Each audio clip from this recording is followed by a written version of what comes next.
দর্শক বন্ধুরা, আজকে আপনাদের সামনে আমি খুবই গুরুত্বপূর্ণ এবং বাস্তব একটা জিনিস শেয়ার করব।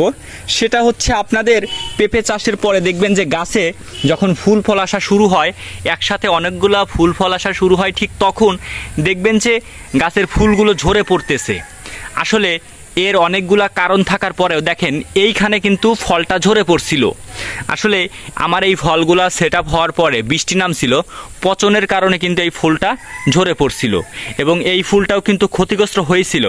আসলে এটা কেন হয়েছিল আর কিভাবে আমি গাছকে এই যে দেখেন আবার পরবর্তীতে কিন্তু ফুল ফল আবার অ্যাকুরেট ধরতেছে, কিভাবে আমি এইটা প্রতিকার করলাম সেইটা আপনাদের সামনে আমি আজকে সরাসরি শেয়ার করব।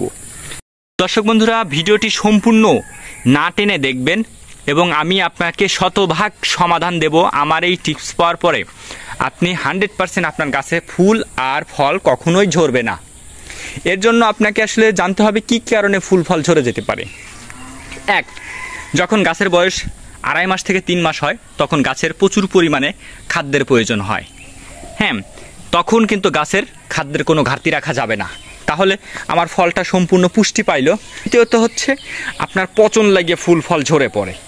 দেখবেন যে বৃষ্টির মধ্যে এই ফুল ফলে কিন্তু পচন লাগে। বিশেষ করে আপনার যে সমস্যাটা, এই যে দেখবেন যে এরকম ফুল আর এই ফুলের যে পাপড়িগুলা, এইগুলাই ডগার সাথে লাইগা কিন্তু পচনের সৃষ্টি করে। ঠিক আছে, আমি দেখাচ্ছি। ধরেন এই যে এইটা কিন্তু এইগুলাই কিন্তু পচনের সৃষ্টি করে এবং এইগুলার কারণে এইখান থেকে ফলটা পচে যায়। এই জন্য ম্যানসার বা কার্বেন্ডাজিম গ্রুপের যেগুলো হচ্ছে আপনার গাছের গোড়া থেকে ফুল ফল সম্পূর্ণটা আপনি একদম ওই যেখানে পচন লাগার সম্ভাবনা আছে ওইখান থেকে আপনি কিন্তু কি করবেন, ওইখানে দিয়ে দিবেন। দিয়ে দেওয়ার পরে তাহলে কিন্তু আপনার আর পচন লাগবে না।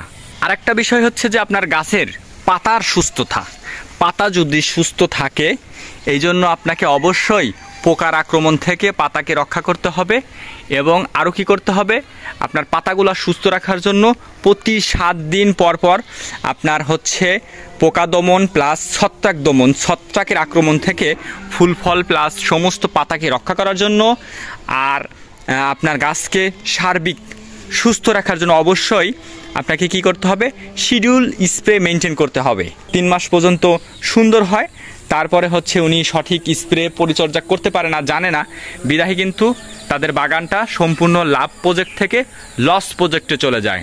দর্শক বন্ধুরা, আমার এই ভিডিওটি আমি অনুরোধ করছি আপনাদের কাছে বেশি বেশি শেয়ার করে দিবেন, যাতে করে সবাই পেঁপে গাছের এই পচন প্লাস হচ্ছে গাছকে সুস্থ রাখার বিষয়ে এই টিপসটা সবাই জানতে পারে এবং সবাই লাভবান হতে পারে।